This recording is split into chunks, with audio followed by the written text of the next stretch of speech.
Pete Flores is the U.S. Customs and Border Patrol Director of Field Operations. Sir, thank you for taking the time. Good afternoon. Thank you. So what do we do when they start arriving? I know the very first front group has arrived. I'm told it's not even totaling 100, but others are coming. Can you explain the process, what we do on our end as they arrive? So Customs and Border Protection is responsible for securing our borders, making sure they are safe for use, especially at our ports of entry. So under Operation Secure Line, we have partnered with DoD to ensure we are addressing any potential vulnerabilities at our borders, and to ensure maximum control of our ports of entry. So as we expect the migrants to arrive, particularly in Tijuana in masses, we have an organized and formalized process on how we intake individuals at our ports of entry legitimately. Part of that process includes the acceptance of asylum seekers as they come through the port of entry. So what the expectation is that we will have, that process is in place, and the caravan will use that process in order to request asylum if that's what they choose to do. So, Director, maybe help me out. I was looking at a breakdown of some of those in the caravan, not only the group that just arrived near Tijuana, but the numbers behind it.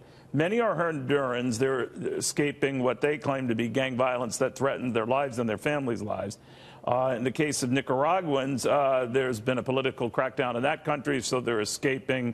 Again, something they say is for their lives. Guatemalans, it just seems to be more focused on the abject poverty in that country that's deteriorated rapidly over just the last year.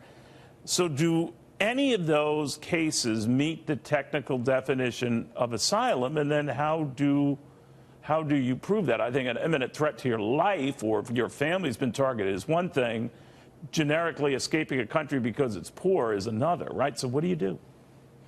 So I would echo the comments made by our Secretary and our Commissioner that the caravan and the members of the caravan have been provided, Mexico has provided for an asylum process for them in Mexico. They've also provided opportunities for employment to them. So if individuals in this caravan are economic migrants, they have been given the opportunity to have a safe place, to have opportunity for employment.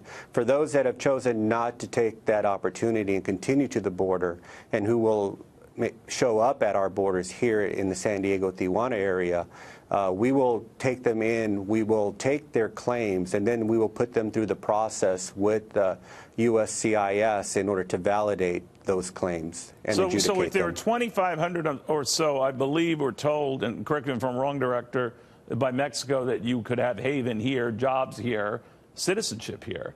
And very few take Mexico up on that, preferring the United States. That is going to be, that's going to be a big burden to address when they get up to the border, isn't it? It absolutely is. Our ports of entry today are at capacity. So we have an uptick in travel. We have an uptick in commercial merchandise coming across our border.